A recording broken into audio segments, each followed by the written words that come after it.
Hello everyone, this is Saif. I am back. Today I'm gonna show you how to create this flow transformation with VSDC. So let's start. I will remove these photos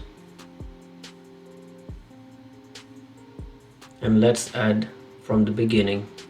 You can add by clicking add image on your left side here, or you can go on top, add object, and there will be option to add image. Make sure the images you are adding, they have some similarity, like the size or some closeness. For example, I selected these two faces, they are zoomed in, and still if there is any unbalance we can correct that. For that I will put both images on top of each other.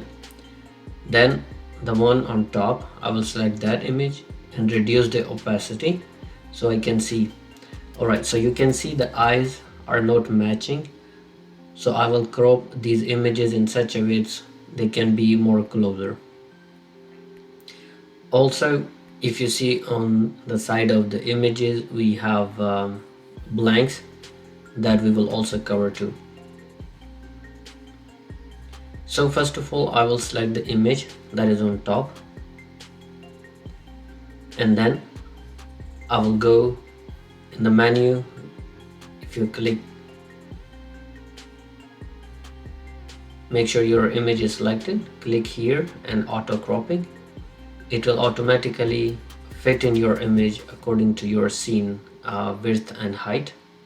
Now I will select the second image and I will do the same thing, auto cropping, and it will remove the blank spaces and also crop the image. But still, if you see, they are a little bit off, so to bring their eyes closer so it will look more smoother transformation, I will select the image on top, that is a girl, because that is high. I will move the crop window a little bit up, and now you can see they are kind of close, and I think it's enough.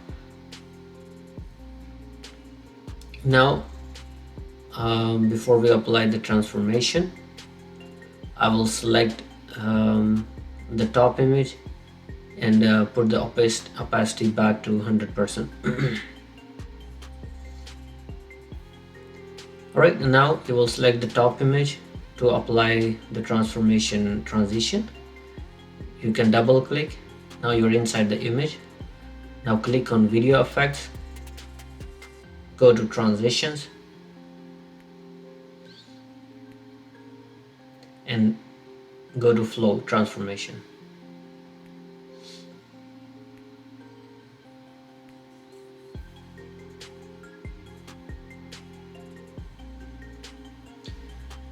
Alright, now let's preview and default how it looked like.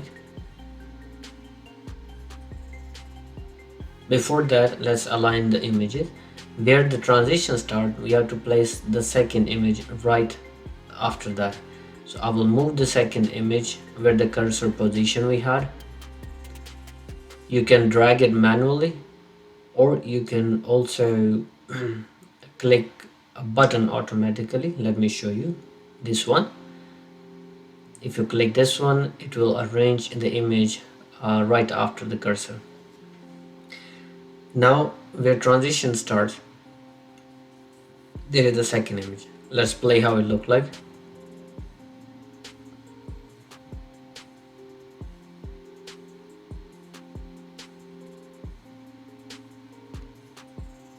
Alright, if you see, it does show a flowing transformation, but this is not what we want. So now we will play with the properties of transition. We will select the transition and go to properties window that is on the right side. You can have a different interface. Maybe you have properties windows on the bottom or on the side, because there you can even adjust, and there are different user interface. I had classic, but I adjusted it a little bit. So you go to properties window of transition, First we will use the image for transformation. The image will be the second image that should be appearing. So that image is this one. Now you can see right after that the effect automatically changed. The second important thing is this distortion effect. Try to keep it minimum. I will show you what it happens if you make it higher.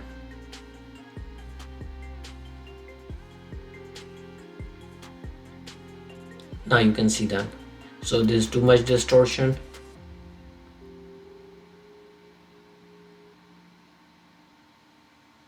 So we don't need that. For me it works 3.7%. You can change according to your images or videos. Now if you play, you see. Now the second thing, if you see at the end of the transition, second image appears before the transition is even finished. So to make it more smoother, you will go almost at the end of the transition, then go to the properties and change the ending level for transition.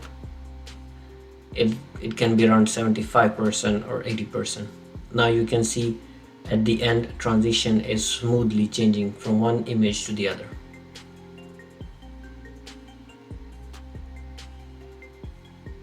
Now one thing that is off,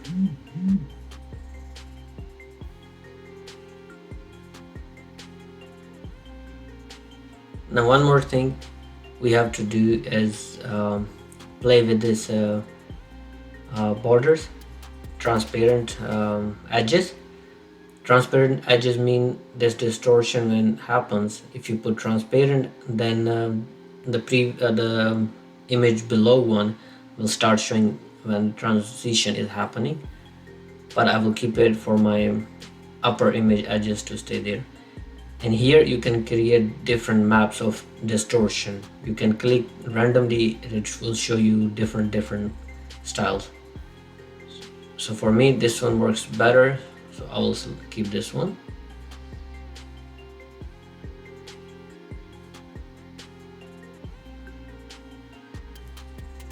Now another thing is the color.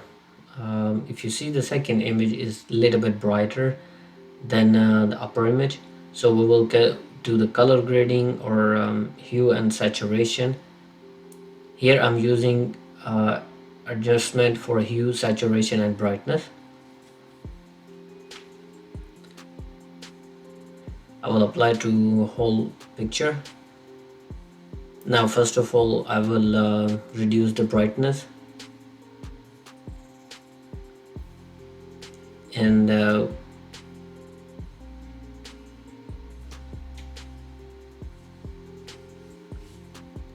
right now it looks a bit closer. Now to also color wise to look more closer, you can select the color of the other photo by using this pen and add that color to your photo. Now you can see it looks brownish or orange like the other one.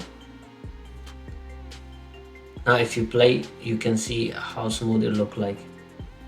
Now one last part is this fade out. If you go back to transition, you can make the fade out of the transition more smoother.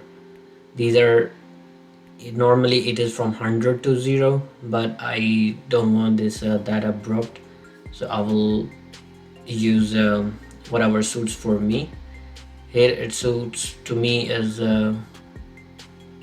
50 to 10 or 20, whatever you want to use. For me it worked better at 15%. So this is how transformation effect is done. You can play around. Please like the video, subscribe to the channel. If you have any question, you can comment below about